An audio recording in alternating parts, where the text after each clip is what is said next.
बैठे भगवान ने, अरे शरीर ने बांटन लग रहे।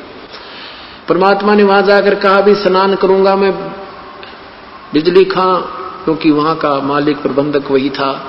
बिजली खां मैं स्नान करूंगा बहते पानी में।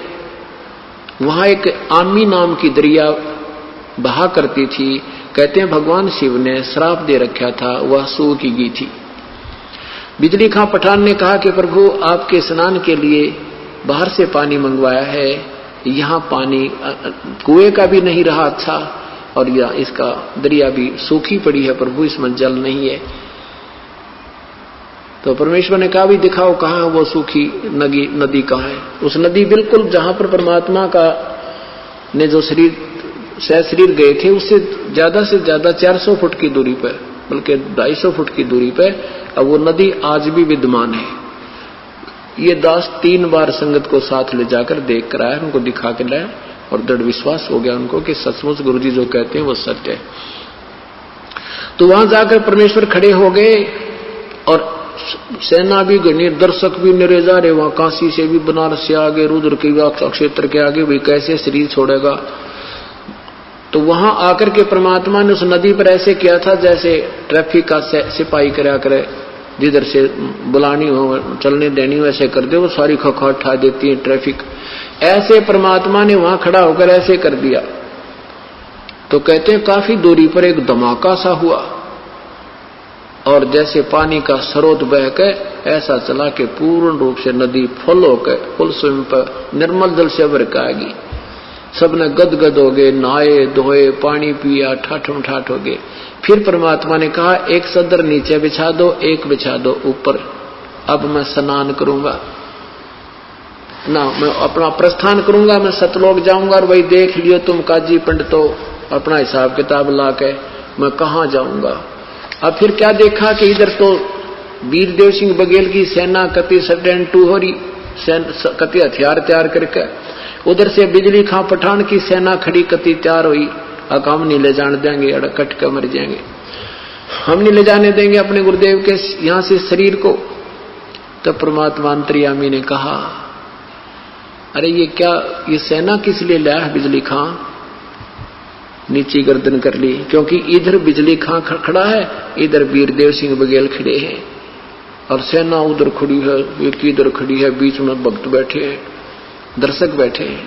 तो परमात्मा ने कहा कि बिजली खां ये सेना किस लिए लाए हो, वीर सिंह ये सेना किस लिए लाए हो यहाँ पर।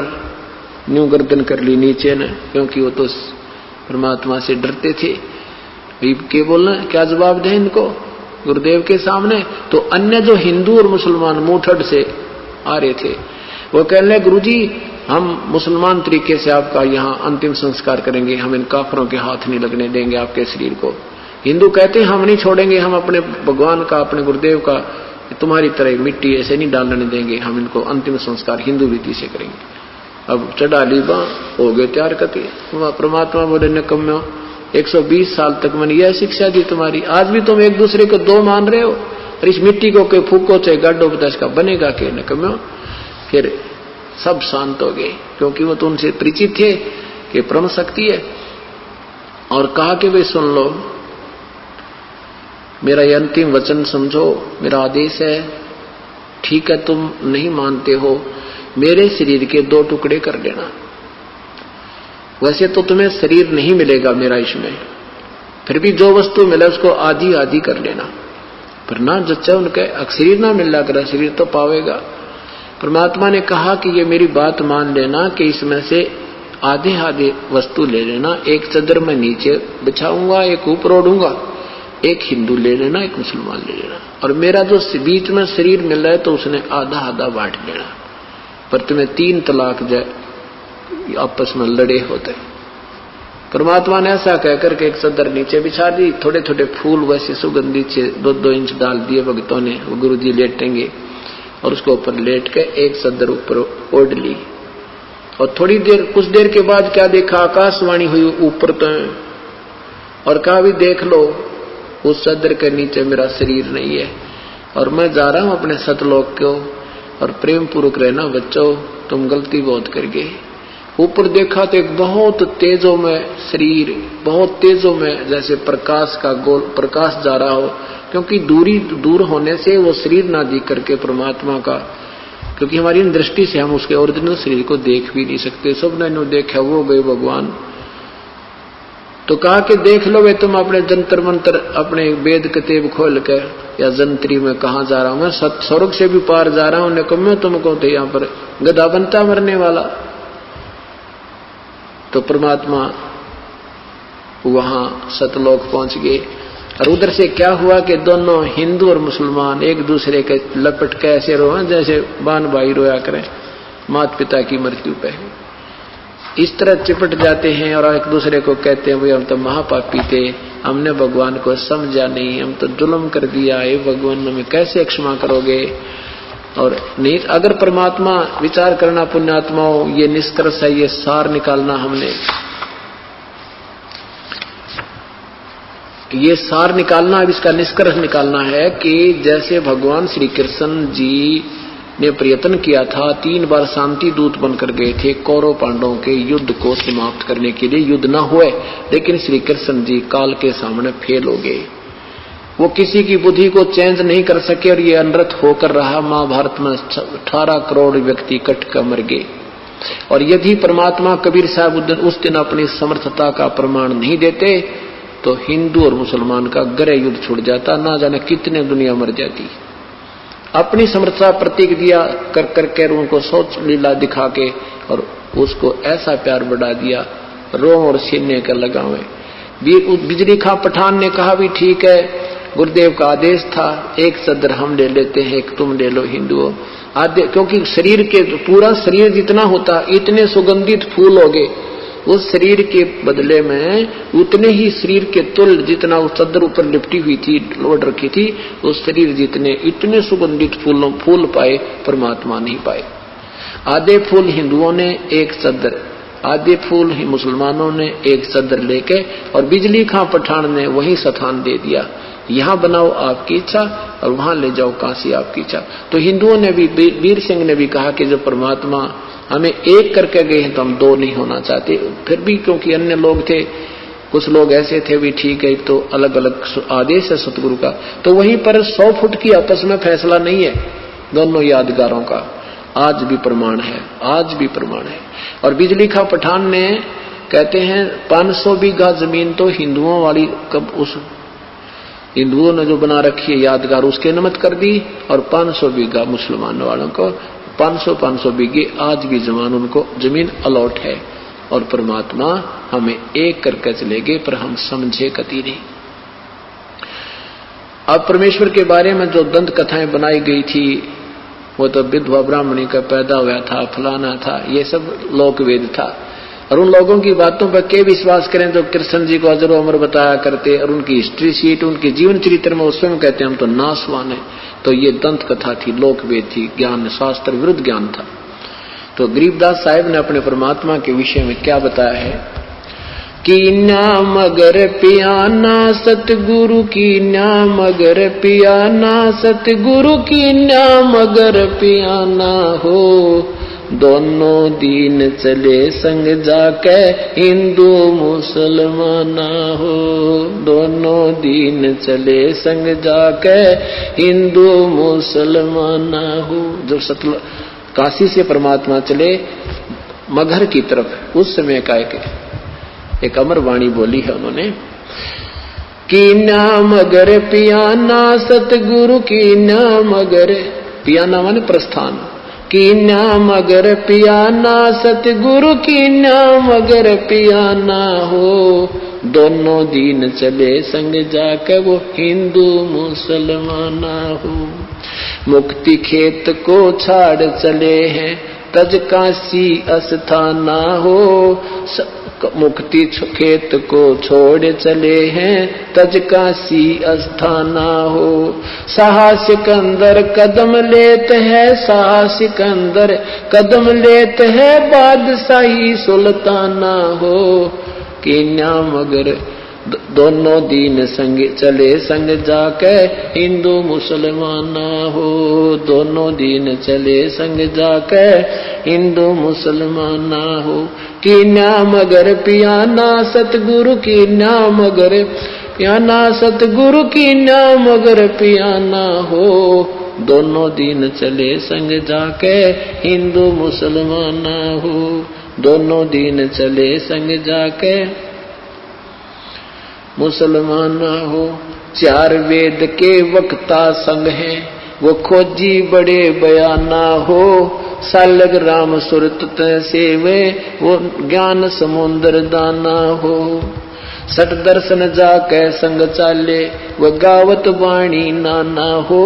अपना अपना इष्ट संभाले वो बचे पोथी पाना हो। चादर फूल बिछाए सतगुरु जो देखे सकल जिहाना हो। चार दाग से रहत जुलती वो अवगत अलख अमाना हो। वीर सिंह बघेला करे बीनती वो बिजली खान पठाना हो। दो चादर बख्शीश करी है दीन्या यो परवाना हो। नूर नूर नूर निर्गुण पद मेला ये देख बहे हैराना हो। पद लो नीन बहे अविनाशी पाए न पाए पिंड न प्राना हो। शब्द स्वरूप साहेब साहेब सरबंगी शब्द शब्द समाना हो। दास गरीब कबीर अरस में उसकी फर्क धवज निशाना हो। परमात्मा जब सतलोक वहां काशी से चले मगहर के लिए वहां का वर्णन किया है कि वहां उनके अपने अपने जादू जंत्र वाले पोथी पत्रे ले लेकर अपने अपने भगवानों के गुण गाते हुए जा रहे हैं। तो वहां जाकर देखा परमात्मा दो चादर बख्शीश करी है। दो चादर बख्शीश करी थी, ये बख्शीश दे दी तुम्हें, तुम प्यार की बख्शीश है तुम्हारे लिए। और दीन आयो परवाना हो, ये प्रमाण देगे कि मैं समर्थ हूं। पद लोलीन बहे अविनाशी अपने सतलोक को चले गए वो अविनाशी परमात्मा। और पाए पिंड न प्राणा हो, उनका कोई शरीर नहीं मिला। शब्द स्वरूप माने वो शब्द स्वरूपी राम, ये कबीर परमात्मा है। शब्द स्वरूपी साहेब कहो राम कहो, ये शब्द स्वरूप राम भी कबीर परमात्मा। शब्द स्वरूप माने अविनाशी। अब क्या बताते हैं कि इस काल के डर से, काल की हिदायत से ये दुर्गा को इतना सख्त कर रखा है, स्ट्रिक्ट कर रखा है इस काल ने कि यहां से कोई प्राणी चला नहीं जा मेरे लोग तय। तो इस दुर्गा ने ये पहले तो ये अन्य अप्सराओं को भेजती है ऋषि संतों के पास, या कोई और कारण से, जैसे किसी भी कारण से उनका आपस में कोई मनमुटाव या भक्ति भंग करके छोड़ती है। तो कहते हैं परमात्मा के सामने स्वयं वो दुर्गा, क्योंकि इस भगवान को पहचान नहीं पाते। अब अगर ये पहचान ले कि कबीर परमेश्वर है तो इनका कलजा पाट गया कि सचमुच वही पूर्ण परमात्मा है। तो ये इनको ऐसा ही संत समझते हैं। तो कहते हैं ये दुर्गा खुद आकर के और एक सुंदर स्त्री का रूप बना करके उसको भगवान को रास्ते में, यहां से चलने के बाद बड़ा बखेड़ा शुरू होता है। यहां से जब साधक जाता है, अगर सतगुरु शरण है तो फिर तो कोई खतरा नहीं, परम संत साथ होगा। और जब वो परमात्मा अकेले जा रहे थे तो फिर उसमें उन्हें सोची वैसे भगत जा रहा है और इसको काबू कंट्रोल करो, कंडम करो। क्या बताते हैं, देखा मगर जहूरा सतगुरु, देखा मगर जहूरा सतगुरु, देखा मगर जहूरा हो। काशी में कीर्ति कर चाले वहां मिले नूर में नूरा हो। काशी में तो अपनी कीर्ति बना के महिमा गा कर चले गए, अब वहां से वो नूर परमात्मा का यानी तेजो में शरीर अपने वास्तविक स्थान सतलोक में पहुंच गया। आदि माया आदि अरस से उतरी बनी अप्सरा हूरा हो। हम तो बरे कबीर पुरुष को तू है दुल्हा पूरा हो। माया कहे कबीर पुरुष से देखो बदन जहूरा हो। अर्श विमान स्वर्ग में मंदिर भोग हमको सूरा वो। कहे कबीर सुनो री माया क्यों कुटिल नजर तुम घूरा हो, जिन भोगी सो नरक के रोगी, होगे धूरम दूरा हो। माया कहे कबीर पुरुष से, मैं हूँ जग से दूरा हो, मैं तुम्हारी पटरानी दासी, राखूं पलक हजूरा वो। कहे कबीर सुनोरी माया, तुम हो लड्डू बूरा हो, जो तुझे खावे वो बह जावे, वो तो अकल के कूरा हो। कि तू तो बूर के लड्डू हैं, बूर के लकड़ी के बूर के लड्डू बना दे, दूर तो बढ़िया दिखे पर खान में काने के कोई ना। कहते यहाँ काल के लोग का जो भी सुख है ये बूर के लड्डू हैं, देखने में अच्छे लगे, वास्तविकता कुछ नहीं। श्वेत मुकुट जहां कहते श्वेत मुकुट जहां श्वेत छत्र है, हमारे बाजे अनहद तूरा हो, दास गरीब कहे सुन माया, हमसे रही हो दूरा हो। परमात्मा कहते तो हमसे दूर रहे। अब क्या बताते हैं, माया सतगुर से अटकी ही, माया सतगुर से अटकी। या माया परमात्मा के साथ आके और अपने डोरे डालन लगी। जो परमात्मा बोले योगनी हम रह क्यों भटकी, योगनी हम रह क्यों भटकी, हम तो भगली गर योगी, हम तो भगली गर योगी, हमने माया के भोगी, हम ना माया के भोगी, तो मैं झगड़ा है भारी, तो मैं झगड़ा है भारी, मारे बड़ छत्रधारी, मारे बड़ छत्रधारी। माया कहती है सेवा कर सो मैंने की, सेवा कर सो मैंने की। परमात्मा कहते हमको लागत है फीकी, हमको लागत है फीकी, हमरी सार नहीं जानी, हमरी सार नहीं जानी, अरी तत घाल दई घाणी, अरी तत गाल दई घाणी। परमात्मा कहते तू जाए भी यहां से, चलती फिरती क्यों नाही, तू चलती फिरती क्यों नाही, हम रहते अवगत पद्माही, हम रहते अवगत पद्माही, अरे तू तो गैली है गोली, अरे तू गैली है गोली, दाग लगावेगी चोली, हमरे दाग लगावेगी चोली, मेरा अंजन है नूरी। काल क्या कहती है माया, मेरा अंजन है नूरी, मेरा अंजन है नूरी, अंदर मैं कै कस्तूरी, अंदर मैं कै कस्तूरी। परमात्मा कहते हैं किसी राजा राणा पे जाओ, किसी राजा पे जाओ, हमरे मन नहीं भावो, हमरे मन नहीं भावो, मैं तो अर्धंगी दासी, मैं तो अर्धंगी दासी। परमात्मा कहते हैं हम तो अनहदपुर वासी, हम तो अनहदपुर वासी, हम यहाँ के लोग के नहीं है, हम सतलोक के रहने वाले हैं। हमरा अनहद में डेरा, हमरा अनहद में डेरा, अंत ना पावेगी मेरा, अंत ना पावेगी मेरा, हम तो आद जुगानी जी, हम तो आद जुगानी जी, अरे तुझे माता कहूँ अकधी, अरे तुझे माता कहूँ अकधी।